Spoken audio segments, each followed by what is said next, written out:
Hello everyone, I'm with Malachi right now. This here's a bit of mess. And I'm going to read one last story. Yes, it's after Christmas, but I couldn't get to this one at that point. So it's called Miracle on 133rd Street by Sonia Manzano, illustrated by Marjorie Priceman.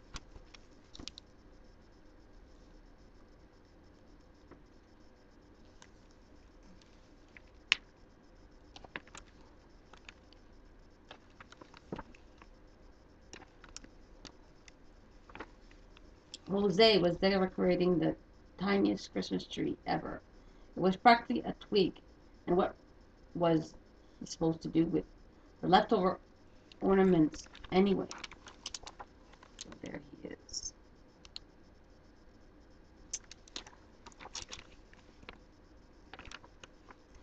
Jose, his mama yelled. Then she added a string of words he was not allowed to use in English or Spanish. Jose rushed into the kitchen and bumped into his father. His name was Jose, too. The oven is too small for the roast, Mommy said. We never should have left Puerto Rico. There we could roasted roasted it outside. Everything is too small here, she added. Small kitchen, small apartment, small everything. We need a bigger oven. What we need is a pizza oven, said Jose, trying to make a joke. Jose knew his mother needed a joke. Every Christmas she got homesick for Puerto Rico. So, uh, that's what she's doing, and she's dreaming of being there.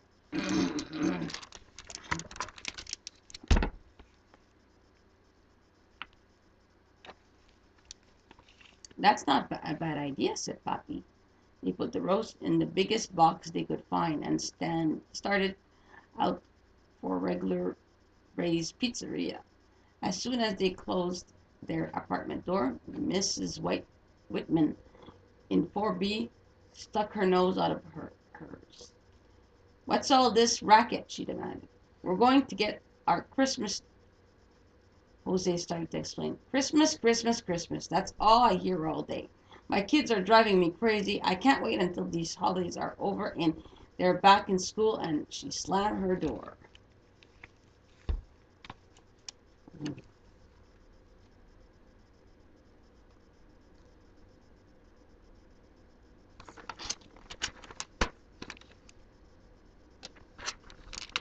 As soon as the door had closed and Jose and Papi had walked down to the third floor, old Mr. and Mrs. Santiago in 3C opened their door. Is something wrong? Mr. Santiago sighed. No. Um, yeah. Is something wrong? Mr. Santiago sighed. No, said Papi. We're just going to the pizzeria to get this roasted for our celebration. We have celebrations, Mr. Santiago said, when the children visit.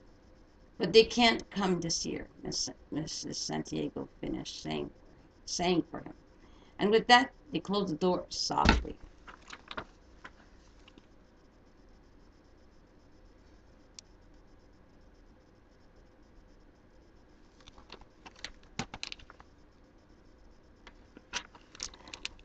That's how it was in that building on 133rd Street, except for Mr. Franklin, who only peeped out of his peephole. It's only us, Mr. Franklin, said Papi. Oh, whispered Mr. Franklin from the other side of the door. I thought someone's television was being stolen. No, no, no, this is our roast. We're going to the pizzeria too. Are you nuts? Going out on the day before Christmas? That's when all the muggers are out. And it's snowing. You'll break your leg running away from them, Mr. Franklin exclaimed.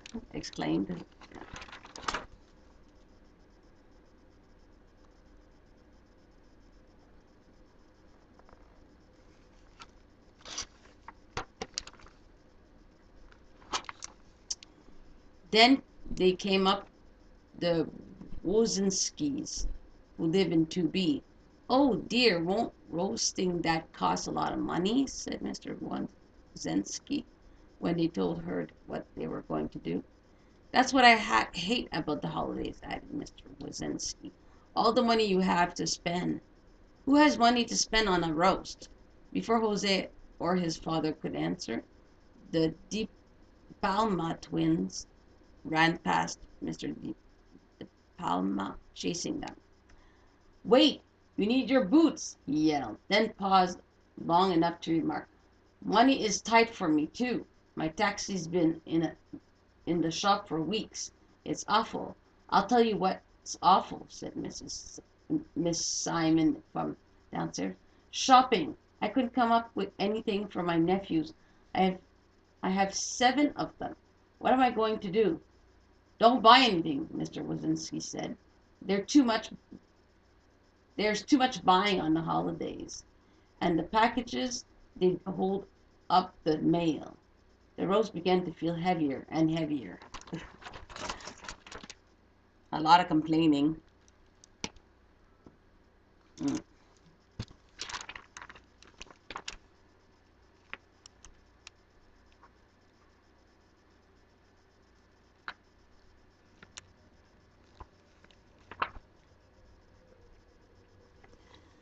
All right, next. Outside, Jose's best friend, Yvonne, was helping her brother, Petey, take out the garbage. "Merry Christmas," Jose said. "It snowed just like you hoped." But before Yvonne could say hello back, Petey barked, "Hurry up, Yvonne. We still have to shovel the walk. We'll be here all night." This is the big building.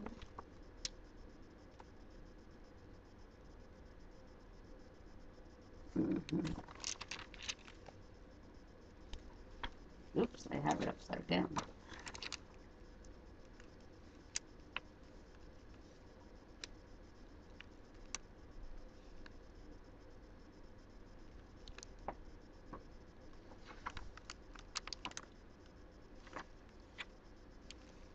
Oops, I turned the page wrong.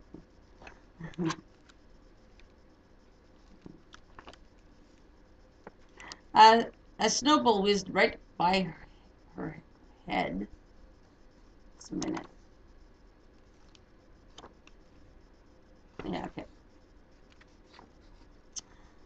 A snowball whizzed right by her head. "Hey!" Jose called to the De Palma twins. "It's okay, Jose," Yvonne said. "I love the snow." And off Jose and Papi went, past the Happy Full Tummy Food store, where Mr. Happy was making sure the price tags on his Christmas trees hadn't blown off, and over the Bronx River to the regular Ray's Pizzeria.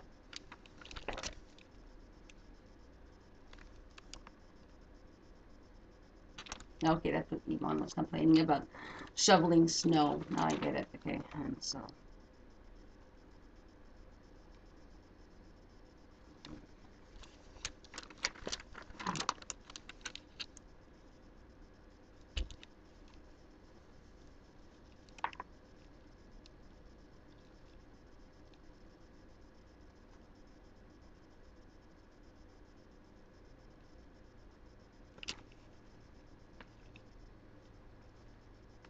Alright, I got that.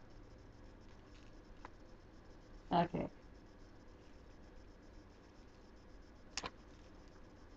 These pages are confusing me. Okay. A bell chimed as they walked into the pizzeria, which was empty except for Mr. Ray. "Nobody eats here on Christmas Eve. They just take their pies and go home," he said. While Papi talked to Mr. Ray about using his oven, Jose went to look at the Christmas tree in the corner. "He'll do it," Papi called out to Jose. "It should be ready in 3 hours."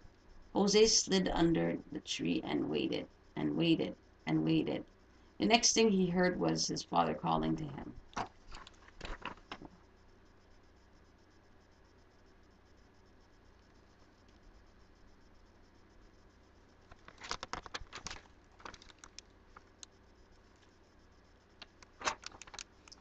Jose, wake up! The roast is done. And that's when it hit him. A scent, a most glorious scent. A scent so garlicky and olive oily and delicious made you want to eat, even if you weren't hungry. A bouquet that made you feel excited, except you didn't know why. A smell that made you feel something wonderful could happen, but you didn't know what. Um, the aroma seemed to lift Jose to his feet and wrap itself around all of them like a scarf. There was nothing left to do but hug. Have a wonderful dinner. Feliz Navidad, said Mr. Ray.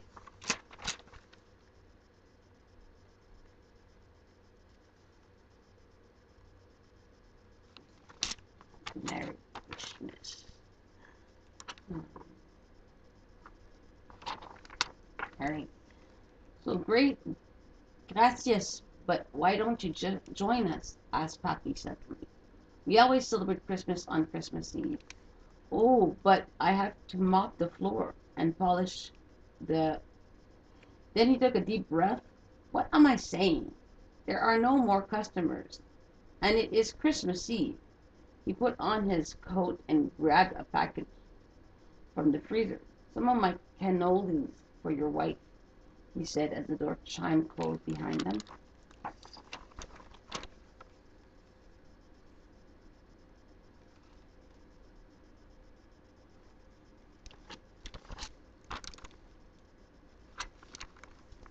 The snow had stopped, the sky was blue-black, and the stars looked close enough to pluck right out and put into your pocket if you wanted to. But Jose decided to leave them just where they were.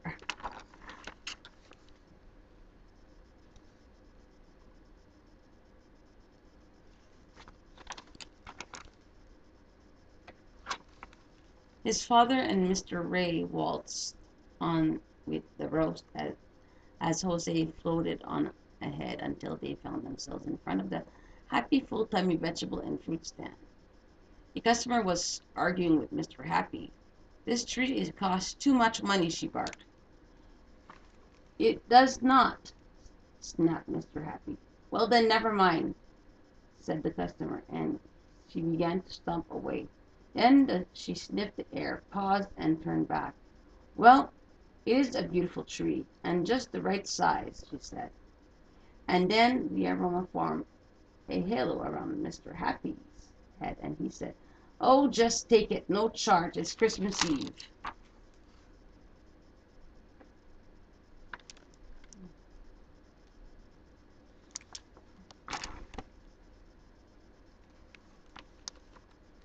Jose and his father looked at each other, then continued on their way, weaving and wafting until they got to their building. Look at this. Oh, Yvonne took a sniff, dropped her shovel, and followed them inside. Wait for me, her brother said.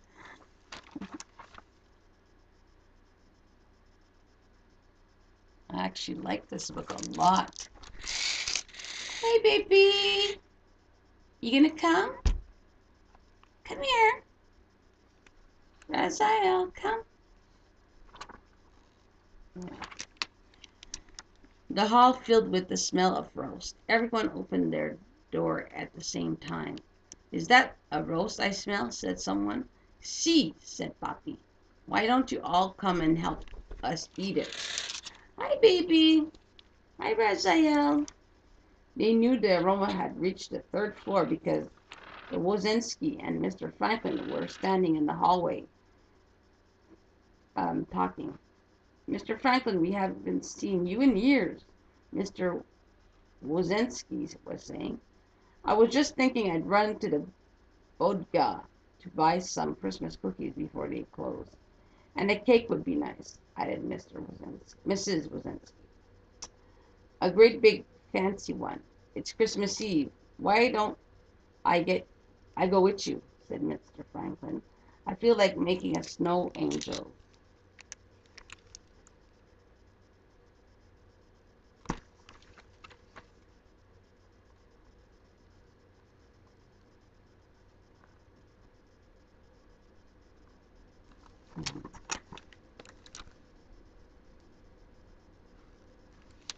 Jose, Papi, and Mr. Ray got the roast up to their floor.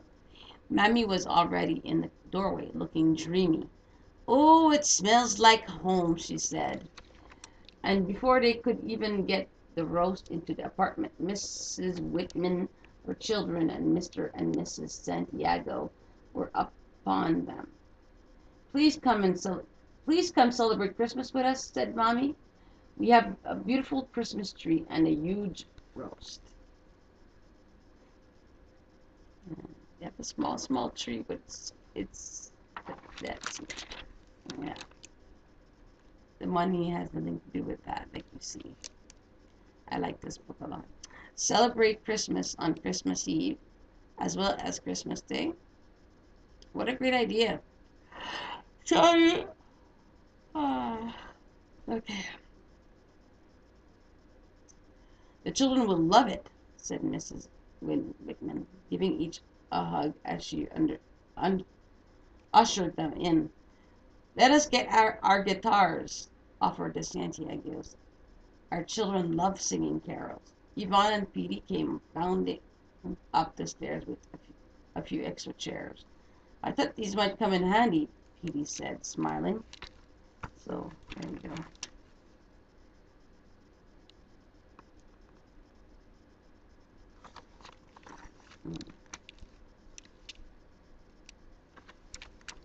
You know that this is the first time since the boys were born that I haven't worked on Christmas. This Christmas I can spend time with them," said Mr. De Palma. "Spend time with them? Why didn't I think of that? That's what I'll do, take my nephews skating in Central Park over Christmas break," said Mrs. Simon. Mommy looked all Mommy looked at all of the people in the apartment and said to Jose's, "Thank goodness this apartment is big enough to hold all our friends. It's a miracle." So they were not even thinking about gifts and all kinds of stuff. They were just thinking they wanted people to celebrate the Christmas with them, which is wonderful. It's wonderful. Meaning of Christmas is to be together, spend time together. Yes. Yvonne and Jose decorated the window with the leftover decorations. The tree was perfect and the roast tasted pretty good. Sorry about that. I'm trying to get to the next page. Okay, that's the end. The end of the story. It's a really good story. Oops. Are you okay, puppy? So, yeah. I decided to finish all my books, and I read that one, my last story. And yeah, thank you for watching. For sure, I'm going to be reading more stories, but that's what, like, for Christmas, I wanted to finish that up for this year. And so, I hope you liked the story, and have a good New Year's, which is coming. And yeah, I didn't sleep much last night, so I'm tired. Sorry about that. All right, talk to you soon. Bye for now.